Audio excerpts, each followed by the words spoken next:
I'll just talk a bit nearer so you can hear me. I'd like to, on your behalf, very much welcome the main event of today's meeting, and to very much welcome the Minister for Cyprus Foreign Affairs, Dr. Rato Makoulis, who is very welcome today, a very important time given the conclusion of the talks in the United Nations.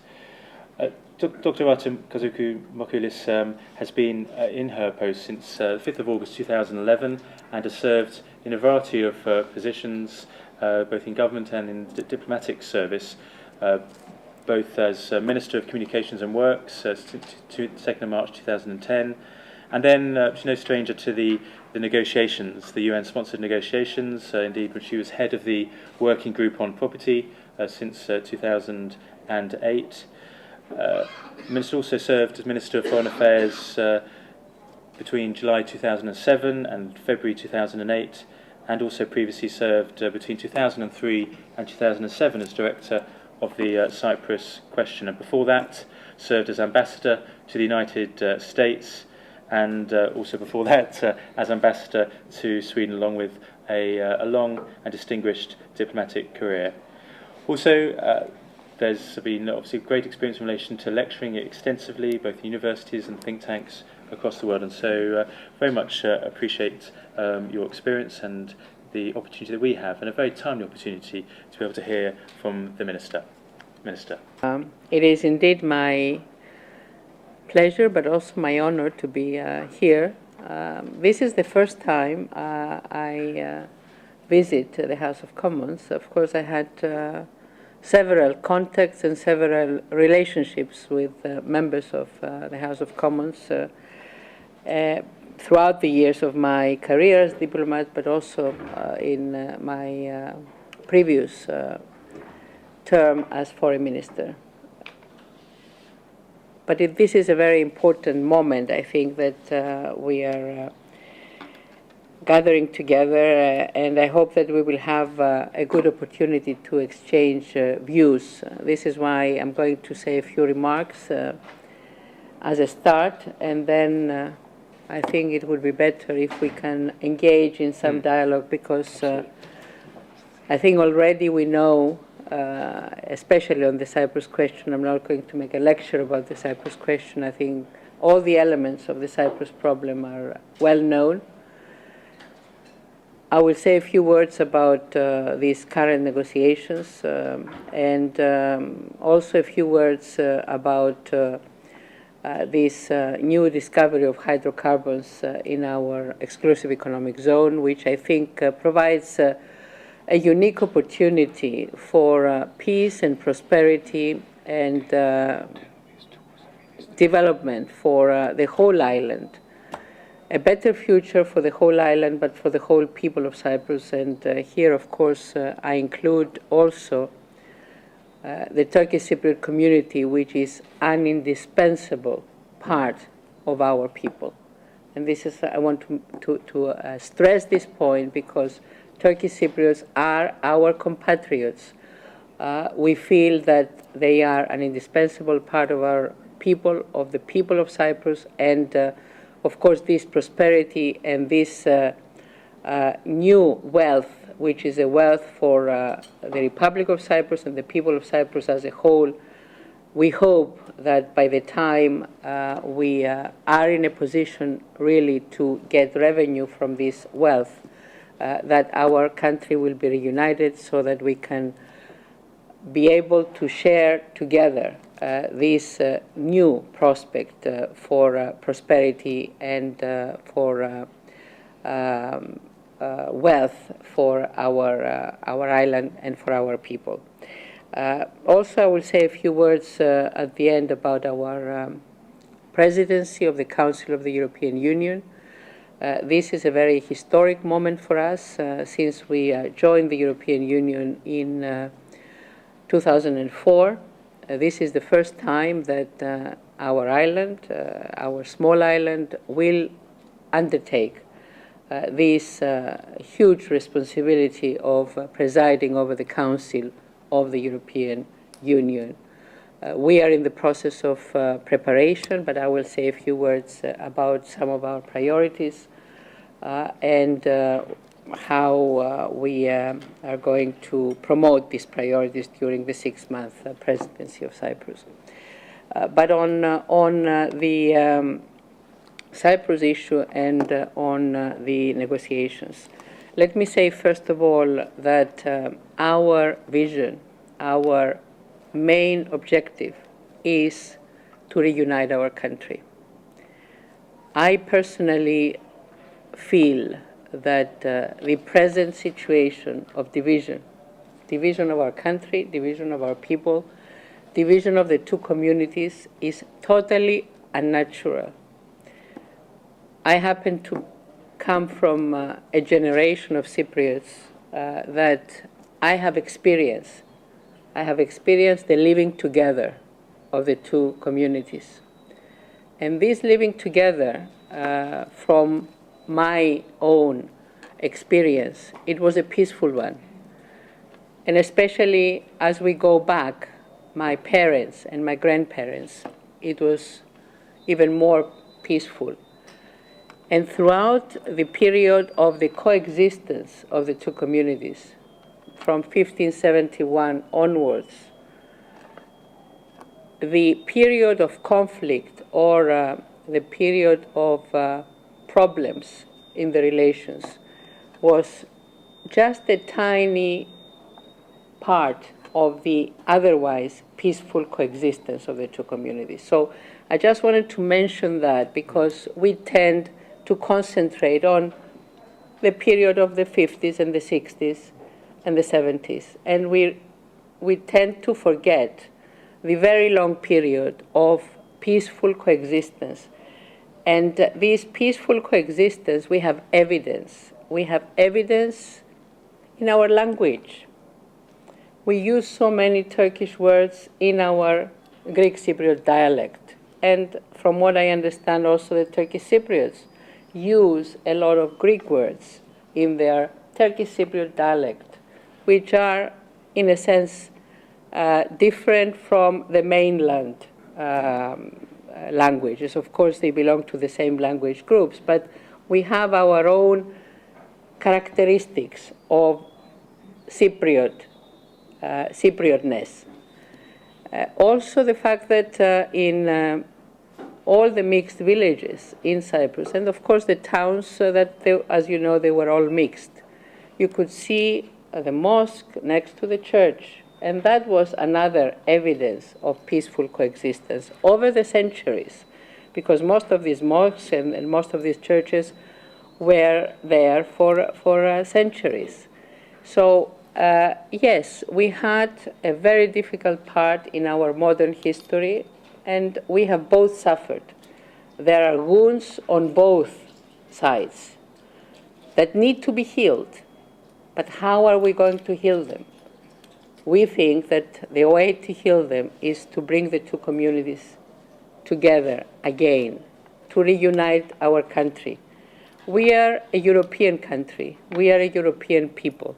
So we need really to exert an effort to find that settlement which will guarantee a peaceful coexistence, a secure coexistence for both communities in a reunited country, in a European country, a country that will respect the right of all communities of Cyprus, and a right that will secure this better future for all Cypriots. We have agreed after 1974 that we will change our unitary system to a federal system. And that was, for us, the Greek Cypriots, that was a very painful decision. But in the wisdom of our then leader, Archbishop Makarios, that was the only solution that could bring the two communities together. I personally believe that a federal system is the right system for countries like ours that have these different communities of different ethnic backgrounds, religions, language, And we have seen this in a number of other countries that have this differentiation in the mix of the population. And it's a system that can work. It's a system that has proven to be workable and that has brought these differences to a solution and has brought these different groups to a harmonious living together. So I am a strong believer in federation. We have agreed that it will be a bizonal federation, meaning that there will be two constituent parts of the federation. In the United States, we have 50 constituent parts. In Cyprus, we will have one constituent part which will be administered by the Turkish Cypriots and another which will be administered by the Greek Cypriots. And this is the meaning of bizonality, as we understand it, and as the United Nations understand it. And it will be bicommunal. Definitely it will be bicommunal because both communities will be participating in an effective way in the governance of this federal state. So these elements, the bizonality and the bicommunality, should not be interpreted as separating the two communities, but reuniting the two communities in a federal structure. So this is what we are aiming at. We are aiming at, and I'm talking about the Greek Cypriot community, we are aiming at a genuine federation. A federation like we see it in 25 other countries around the world. There are different models, and each model, of course, is different. But they have certain common elements, which are the federal elements, and these are the elements that bring all these different parts together, working together, living together, prospering together, not separated. And of course, the difficulties we have been encountering over the years, but also we are encountering right now, is this difference of approach between our Turkish Cypriot compatriots, and I'm talking about the leadership of the Turkish Cypriots, and our approach. Our approach is more to bring together, living together, coexistence in one country, and just to remind what has already been agreed by the international community, that it will be one country with one sovereignty, and these are some of the characteristics of a federal state. One sovereignty, one international personality, one citizenship. These are the three elements that are common in all federal constitutions around the world. It will be bizonal, bicommunal, as I explained, and there will be political equality as defined in the Security Council resolutions, meaning the participation of both communities, the effective participation of both communities in all the federal organs of the state. So this is what we are aiming at now. And of course, our proposals as Greek Cypriot community aim at this particular objective of a bizonal, bicommunal federal state. And this goes through all the chapters, from the governance to the property, to all the chapters that are currently being discussed in the negotiations. Now, unfortunately, although I'm talking now about the most recent round of negotiations, which has been going on for the past 3.5 years, there was some good progress during the first 2 years of the negotiations, especially with the leadership of the leader of the Turkish Cypriots, Mehmet Ali Talat. I happen to have participated in a number of these meetings as head of the Greek Cypriot team on the property. I have witnessed the very good atmosphere, but also the willingness on the part of both communities at that time to build bridges and to find a way to bridge the differences. And in fact, there were a number of very important agreements, or as they are called, convergences, on a number of key issues in these negotiations. Now, we had the change of leadership in the Turkish Cypriot community, and unfortunately, despite the fact that the new leader, Mr. Eroglu, committed himself in front of the Secretary General that he would honor these previous agreements with Mr. Talat and the previous convergences with Mr. Talat, unfortunately, on most of these issues, there was serious backtracking, and especially on some of the difficult issues, and I will mention here, for example, the governance, and especially on the executive power. There was a very serious backtracking. Also on other issues regarding sovereignty, regarding the issue of FIR, the Flight Information Region, which is considered in all federal states. There is only one federal flight information region for every country. Here there was a backtracking, and now the positions are very different, aiming towards two separate flight information regions. But these are some of the examples. There are numerous other examples of change of the position of the leadership of the Turkish Cypriots.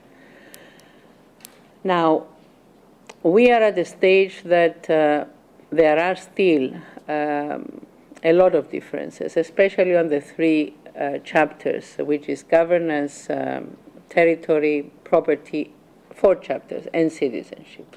This is where we still have some serious problems and some serious differences. We have already reached some very good agreements on economy, which is good, European Union, and internal security. Now, these are the internal aspects of the Cyprus problem. We still have the international aspects of the Cyprus problem, which is security, the security of the state, and of course we have the issue of the guarantees, and how we also safeguard the implementation of a settlement. This is another big issue. Now, there has been already an agreement, and this was also recorded in the Security Council, especially in the last Security Council resolution, that we will go to an international conference when an agreement has been reached on the internal aspects of the problem, the ones I mentioned already. And of course, this is logical because an international conference is meant to deal with the international aspects of the problem. Now, unfortunately, we have not been able, as I said, to reach an agreement on the internal aspect. So it is very premature to say that we can go now to an international conference. I cannot say much about what went on during the 2 days of meetings between the two leaders with the Secretary General. I think that probably now the Secretary General is making a statement to the press in New York, so I don't want to say anything about what the Secretary General will say. From what I understand, there has not been progress during these 2 days of negotiations with the Secretary General, but I think we have to wait until the Secretary General makes a statement and see what is the next step forward. Our hope is that the process would continue. We have to give as we always say, peace a chance, because this is a very important procedure that we are going through. I always describe it as a procedure for drafting a new constitution. We are actually drafting a new constitution for our country.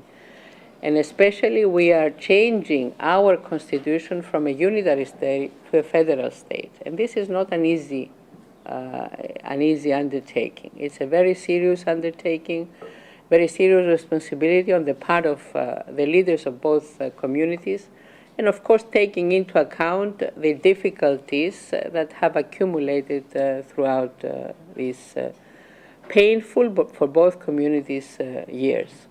So we have to find a way, we have to find, to reach an agreement that will be agreeable to both communities. We cannot impose an agreement. We cannot impose a constitution. We saw what happened in 1960. 1960 was a constitution which was not drafted by the people for the people, as every constitution should be. It was a constitution that was drafted by the three guarantor powers without the participation of the actual people of Cyprus. So this time we have to do it right.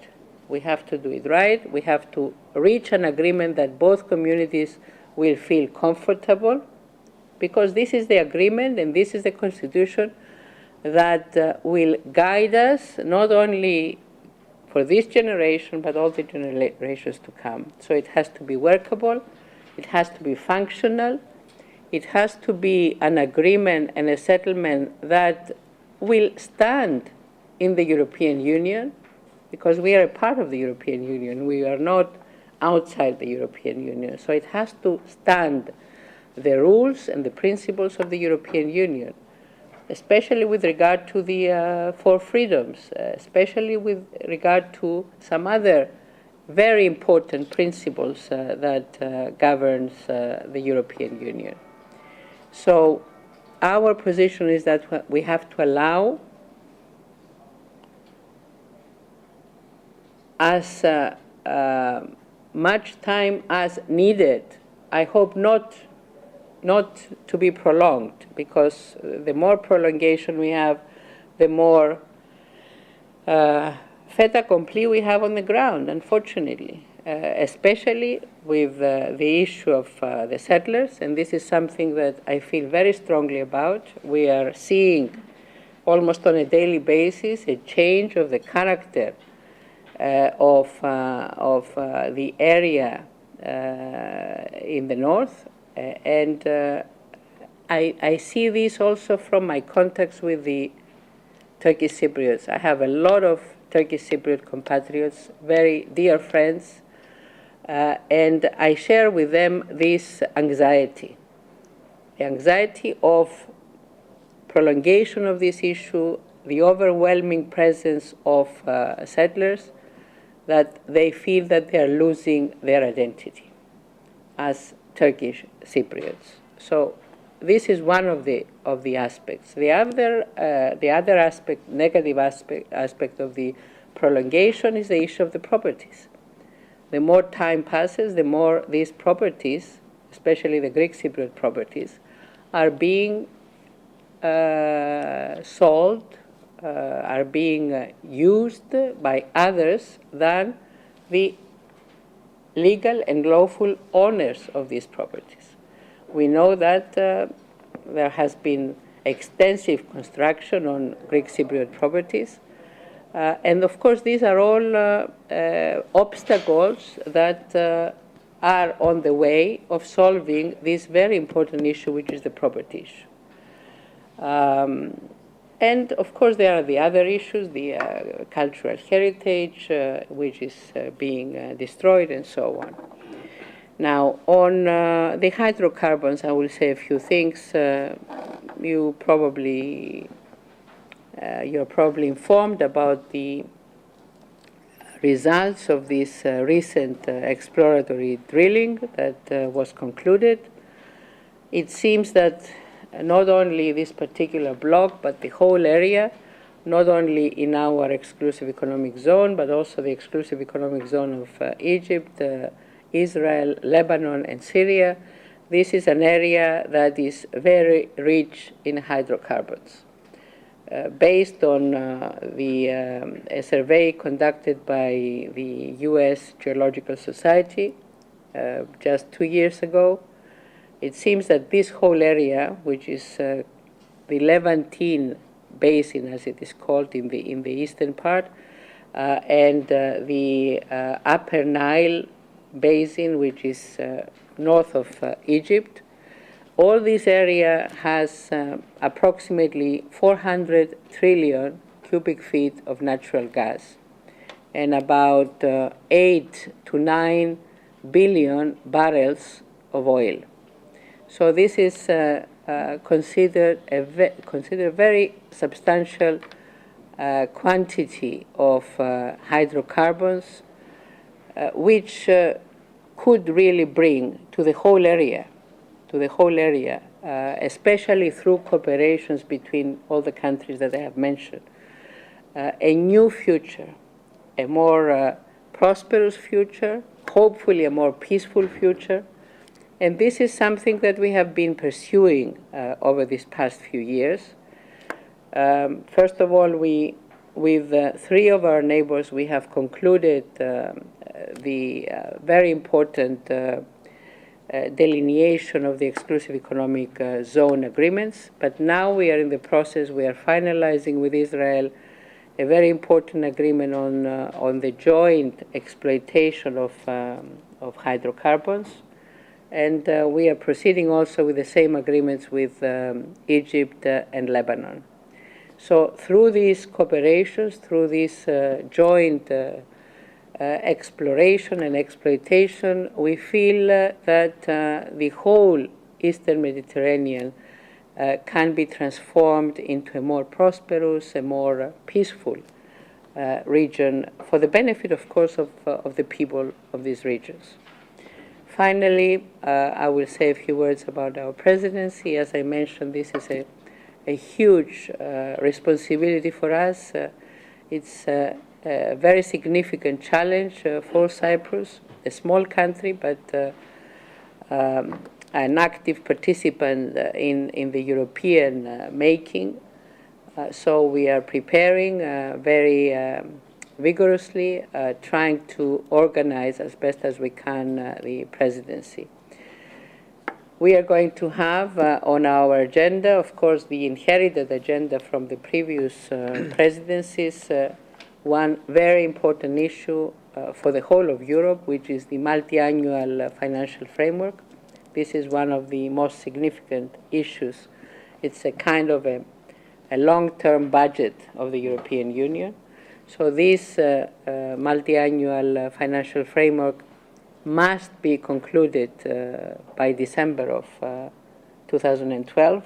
So the main task for the negotiations will be under our presidency. So this is a huge responsibility that we have on our agenda. Of course, we have issues like the general issue of the enlargement. We have the enlargement negotiations for Iceland. Probably there will be the start of accession negotiations of Montenegro. And, of course, the whole enlargement portfolio. Also, the common asylum policy will have to be concluded during our presidency, and a number of other important issues on the EU agenda.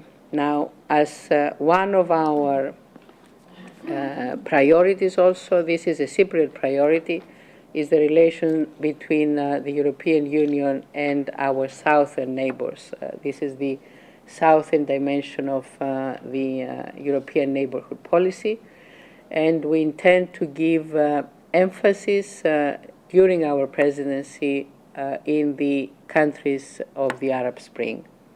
We have some, I think, good ideas. I have been sharing these ideas with Lady Ashton, the High Representative for Common Foreign Policy and Security, and with Commissioner Stefan Füle of Enlargement, whose responsibility is on the southern and the eastern neighborhood. So with this, I just wanted to finish my brief intervention, I hope, and I am at your disposal for any.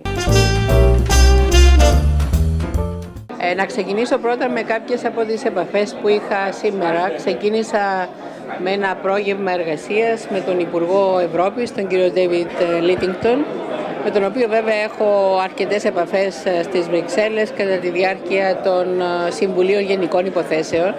Είχαμε όμως την ευκαιρία σήμερα κατά τη διάρκεια της πρωινής συνάντησης να συζητήσουμε ένα ευρύ θέμα, θα έλεγα, θεμάτων, το οποίο περιλαμβάνει και το Κυπριακό και τις τελευταίες εξελίξεις αναφορικά με τις συνομιλίες, αλλά και ένα πολύ μεγάλο κομμάτι της συζήτησης ήταν για την Προεδρία, την Κυπριακή Προεδρία του Συμβουλίου της Ευρωπαϊκής Ένωσης.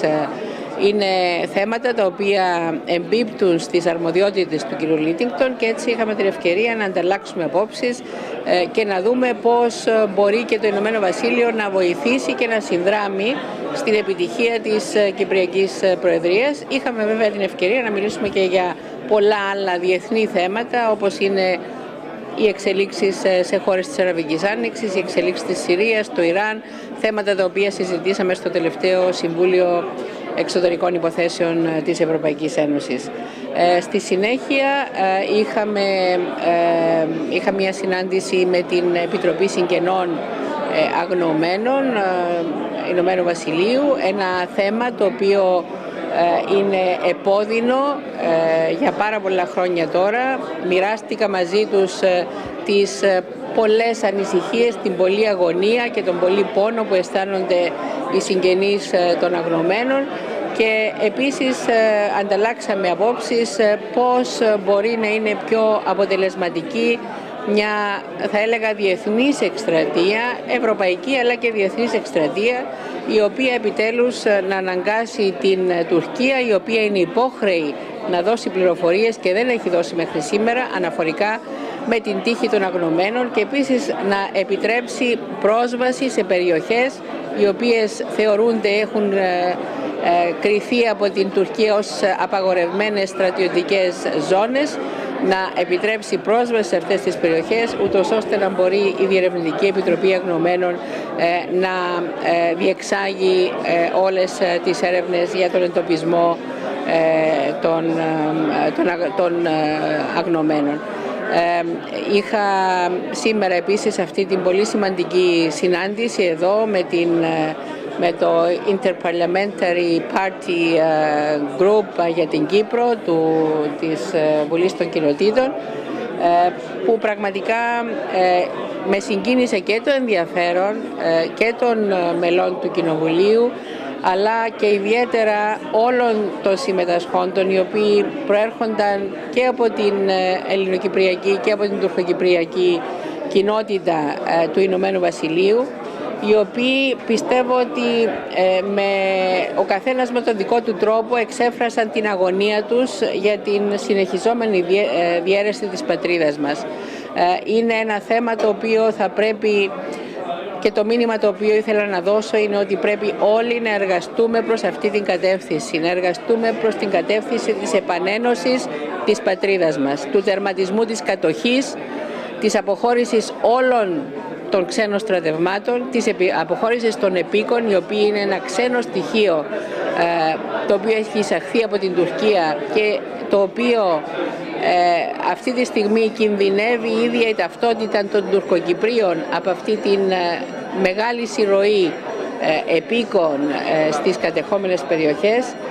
Όλα αυτά τα θέματα ήταν μέσα στα θέματα που συζητήσαμε, όπως και επίσης το θέμα της καταστροφής της πολιτιστικής κληρονομιάς, που είναι ένα θέμα που συνεχίζεται να εκτελήσεται στις κατεχόμενες περιοχές.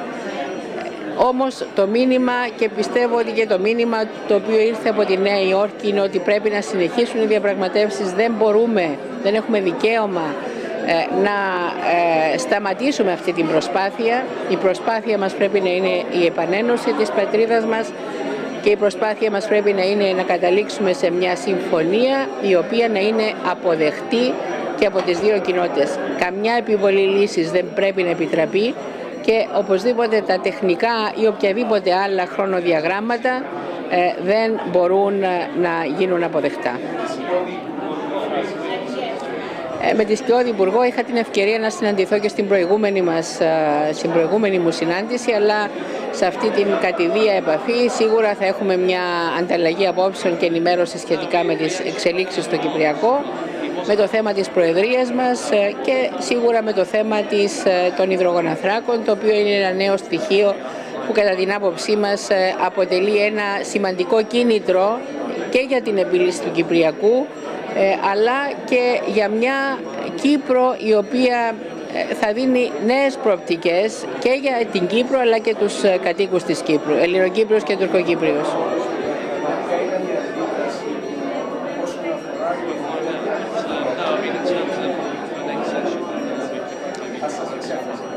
Ακούστε, οι θέσεις οι βρετανικές είναι γνωστές. Εμένα η υποχρέωση μου είναι να ενημερώνω για τις δικές μας θέσεις και η προσπάθεια μας είναι να γίνονται όσο το δυνατόν πιο κατανοητές οι δικές μας οι θέσεις, ούτως ώστε να γίνονται και πιο αποδεκτές όχι μόνο από τη Βρετανική κυβέρνηση, αλλά με όλες τις κυβερνήσεις με τις οποίες έχουμε συναντήσεις και συνομιλούμε. Όπως είπα, ήταν μια πολύ καλή συνάντηση. Πιστεύω ότι ήταν ένα πολύ θετικό κλίμα σε όλη τη διάρκεια της συνάντησης αυτής και οπωσδήποτε δεν είναι ούτε η πρώτη ούτε η τελευταία συνάντηση, θα έχουμε μια συνέχιση των συνομιλιών. Πώς απαντάτε στις δηλώσεις του κυρίου Αλεξάνδρα Τάουνα, ειδικά για την Ελληνοκυπριακή Προεδρία και όχι την Προεδρία της Κυπριακής Δημοκρατίας? Κοιτάξτε, η Κυπριακή Δημοκρατία είναι εκεί. Η Κυπριακή Δημοκρατία είναι το αναγνωρισμένο κράτος της διεθνούς κοινότητας. Είναι το κράτος μέλος της Ευρωπαϊκής Ένωσης και όχι μόνο ο κύριος Ντάουνερ, αλλά όλοι και ιδιαίτερα αξιωματούχοι των ΗΠΑ πρέπει να το σέβονται και πρέπει να το αναγνωρίσουν. Ο κύριος Λίτιχτον εξέφρασε κάποιες σκέψεις σήμερα σχετικά με τη συνάντηση του Green Tree. Όχι, να σας πω, δεν συζητήσαμε λεπτομέρειες για το Green Tree, γιατί όπως γνωρίζετε δεν είχαν ανακοινωθεί ακόμα τα αποτελέσματα. Η δική μου προσπάθεια βέβαια ήταν να πω ότι θα πρέπει να συνεχίσουν οι διαπραγματεύσεις, θα πρέπει να συνεχίσει αυτή η προσπάθεια, δεν πρέπει να τεθούν τεχνητά χρονοδιαγράμματα όπως είναι η 1η Ιουλίου για παράδειγμα, η οποία δεν έχει καμία απολύτως σχέση με τις συνομιλίες ή με τη λύση του Κυπριακού. Είναι μια ημερομηνία ανάληψης υποχρεώσεων εκ μέρους της Κυπριακής Δημοκρατίας, τις οποίες υποχρεώσεις αναλαμβάνει κάθε κράτος μέλος της Ευρωπαϊκής Ένωσης. Κύριε Υπουργέ, τι αναμένετε από την επίσκεψη του Νετανιάχου τον επόμενο μήνα? Βεβαίως είναι μια ακόμα υψηλού επίπεδου συνάντηση, επίσκεψη. Είχαμε πρόσφατα την επίσκεψη του Πρόεδρου Πέρες, είχαμε την επίσκεψη του δικού μας του Πρόεδρου της Δημοκρατίας στο Ισραήλ τον περασμένο Μάιο. Είχαμε πάρα πολλές ανταλλαγές μεταξύ των δύο χωρών και οι σχέσεις των δύο χωρών, όπως γνωρίζετε, είναι σε πάρα πολύ ψηλό και καλό επίπεδο. Προβλέπεται υπογραφή κάποιων σημαντικών συμφωνιών και νομίζω ότι προχωρούμε πολύ καλά με τις σχέσεις μας με το Ισραήλ, όπως βεβαίως θέλω να τονίσω ότι προχωρούμε και με τις σχέσεις μας με τον αραβικό κόσμο, που είναι μακρόχρονες και πολύ σημαντικές και πολύτιμες οι σχέσεις μας με όλες τις χώρες του αραβικού κόσμου. Ευχαριστούμε πολύ.